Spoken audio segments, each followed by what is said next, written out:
Today we are going to transform our table. We are going to do the upcycling of this. This is a small coffee table. All the top was really rough and the paints have been scratched, as you can see. And the lower bottom of the table, there was a wooden bar that was also broken. So it was also tilted or bent a little bit. You can see so many scratches and the paint has eroded and a little bit of swollen from the top of it. You can see the drawers, they are inside very dirty. So what I did, I just did the clean wet sponge. I just cleaned it.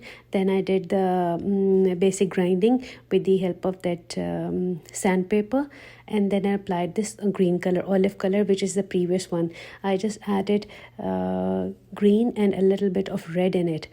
After that, I applied the greener version of it, and in this, the darker brown version, which has been done, I just applied the green and a little bit olive green. I just added little brown in it. Then I just took the stencil and used the texture paint on the same plate, so that because I don't want the texture motif to be white in color.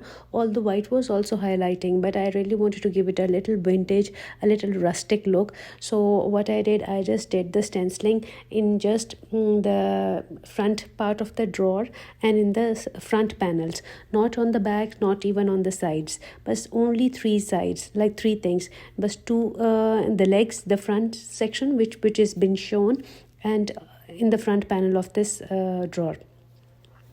When the stenciling was done with the texture paint, I just took the texture paint, just blended it well. I didn't add any glue, anything. It was a pure texture paste, and that's all. And I just stenciled it. I just made it very simple. It is a basic guide for the beginners who can use it, and within 1 or 2 days your table can be prepared. But the only tip is just let it get dry, have some patience, and try to work out with your real passion. So you will see that every piece, whatever you will create, will turn out into a masterpiece. So after that, the texture paint, which I will be doing it, which I have shown you, I'll just take it off so that the texture will come, and I'll just let it dry. See how neatly it has been removed and it is done. The exact motif is there, and it should be exactly in the center. You should take a measuring tape and measure it, and then because on this center drawer motif there will be a handle on top of it, so that is why I just took that off. And for this vintage look, I really don't want it to get into a very brighter tone, since it was some lighter and a dull tones. So I just mixed a little black in this blue color. I think it is a marine blue color. I just don't remember the color. It's although written in this table, but I just did it with the darker color, and then just removed it with this gauze or the cloth, the piece of cloth you will have. You just and smudge it all around so that it gives it a uniform look. It should not stand out, only the motif separate and the background should not be separate. So it should be all emulsive, uniform, and it should be some unified thing. It should be something separate. It shouldn't be separate, like you can see. So I just tried to smudge it a little around the motifs also, so that there is some impression of the blues also on this.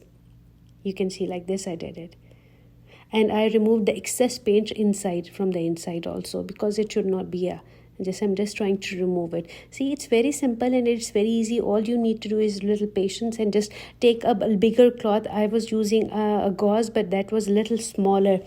I should have taken it a little bigger one also.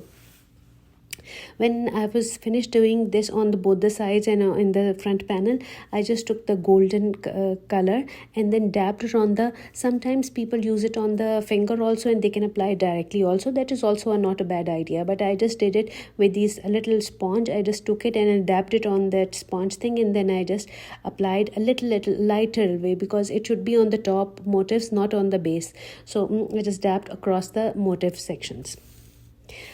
If you want, you can do it all elsewhere also, like say in the corners of the drawers or somewhere else. So, but as I told you earlier also, I just want to make it as simple as possible. It should not be more complicated. It should be very simple, and it's a simple guide for the beginners. So I just did without using any olive color on the corners of this tabletop. I just applied the turquoise one green, the blue green color, and then dabbed it with this golden on the corners, the four corners of the tabletop.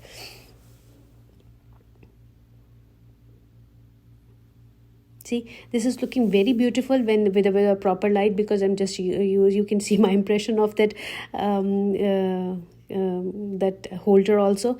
Then finally I just took the matte wooden finished look, that the final sealant. It has a matte, and it will be it's some opaque color. I just added a little bit of water into it and then added it. You can see it's giving it a little whiter milky tone, but after it will get dried, it will give just a translucent finish and a very good nice matte finish, because I don't like it to give a very glossy finish. It looks very not very nice to the eyes. I like the matte finish more, so I just gave it a matte finish look. I bought it from a Simply. It's a lady. She's here from, I just bought it from here. I don't know from where you can buy it, but it's a matte finish look. See, this is the final look, and this is looking, mashallah, amazing. And though it is very simple, I can do tons of more techniques into it, but I just wanted to keep it as simple as possible for my viewers and for the people who just want to begin their journey into the furniture upcycling and this thing. As you can see, I also put some niche, a little wooden piece on the back, so that it can support the tabletop. And we also just made it, and I have just fixed this drawer. And this front panel, if you can see, I just bought it new from the carpenter. I just got it cut and then fixed it up here, so that there is a support for the tabletop and it will not bend and it will not break down.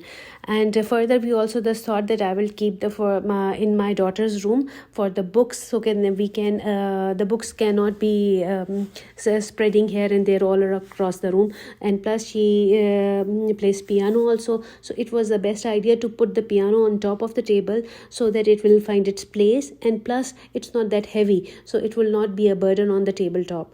And the books, we just kept it on the second tier, and in the drawers we just kept all her paint, colors, markers. She is in sketch artist, she is a cartoonist, so sometimes for all her like sketchbooks and color pencils are here. So here we go, we are bringing her table inside her room in the corner niche where there was a cushion.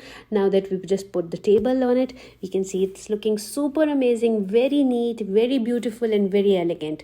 You just give me your comment and you just tell me if you like it, and if you want me to do something else for you, I can make another tutorial also. See, it's all cleaned and very tidy. It's looking marvelous. I hope you like my video. Do subscribe my channel for more informative videos like this and exciting things like this. Thank you so much. Take care. Bye bye.